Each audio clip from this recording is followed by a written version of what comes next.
Medieval craftsmen built roofs that outlasted the buildings beneath them. Timber structures rotted, stone foundations shifted, and mortar crumbled.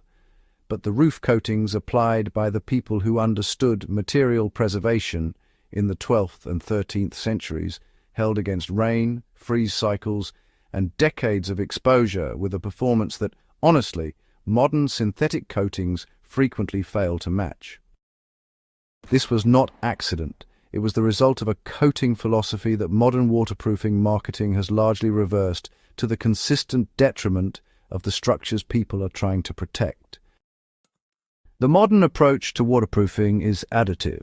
Build a thick surface layer on top of the material and rely on that surface layer to intercept water before it reaches the substrate. The thicker the coating, the better the protection. This logic is intuitive, commercially convenient, and structurally wrong in the majority of real-world applications. A surface coating, regardless of its thickness, has a lifespan determined by the weakest point in its coverage. Expansion and contraction from temperature cycling creates micro-cracking at that weak point. UV exposure degrades the surface layer progressively from the outside in. Physical abrasion from rain, debris, and foot traffic wears the coating down at exactly the points where coverage is most critical: peaks, edges, and transitions. When the coating fails at any of those points, water enters and is now trapped between the coating and the substrate with no drainage pathway. The coating that was supposed to prevent water damage becomes the mechanism that concentrates it. The medieval coating philosophy was the inverse.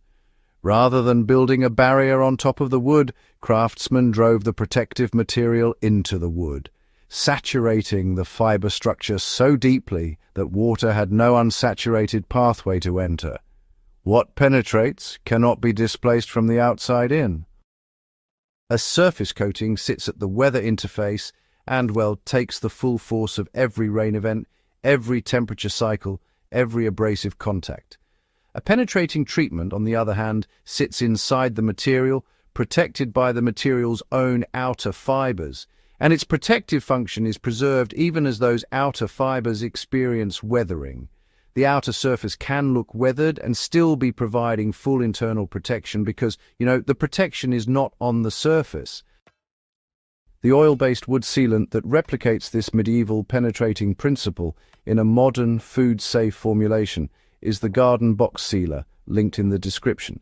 FDA food contact, safe, plant-based, formulated specifically to penetrate rather than coat. What makes it relevant beyond garden boxes is the penetration mechanism itself. A sealant that soaks into the wood grain and bonds at the cellular level creates a waterproofing treatment that weathers from the outside while maintaining its function internally. For any outdoor wood surface, raised beds, roof boards, structural timber, fence posts, this is the coating logic that actually matches how wood fails and how protection needs to work. If you have been reapplying surface coatings every season and still experiencing water damage, the problem is not application frequency, it is penetration depth. The link is in the description. The application method really determines whether a penetrating sealant actually gets into the wood or just sits there on the surface. Even if you have a sealant that's designed for deep penetration, it'll just rest on top of wood that's already sealed with some residue applied too thickly, or if you're using a tool that puts down more material than the wood can actually absorb.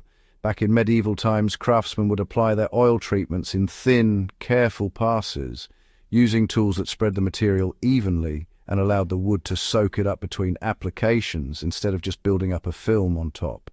And honestly, that principle still applies directly today. A quality brush set is not just a convenience upgrade in this context. It really is the control mechanism that determines whether the sealant actually goes into the wood or just sits on top of it. The pro-grade 5-piece paintbrush set with both flat and angle brushes designed for oils and stains gives you the kind of application control that, honestly, a roller or spray applicator just can't match. A brush lets you feel the resistance of the wood surface and adjust your pressure as needed, really working the sealant into the grain instead of just depositing it on the surface. If it goes on unevenly, well, the entire system can break down. High spots will resist water, while low spots absorb it, and that difference creates exactly the kind of failure pattern that the medieval craftsmen were working so hard to engineer against. The link to the brush set is in the description, by the way. When you use it with the penetrating sealant, you're actually applying the same two-part philosophy those craftsmen understood centuries before modern coating chemistry could even explain why it worked. The roofs that lasted weren't the ones with the thickest coatings. No, they were the ones where the coating and the material became a single unified structure, where the protection wasn't just a layer on top of the wood, but really became a property of the wood itself. That, even today, is still the standard worth building to. If you like this video, please leave a comment and a like so it can reach more people. The product links are, of course, in the description. See you in the next one.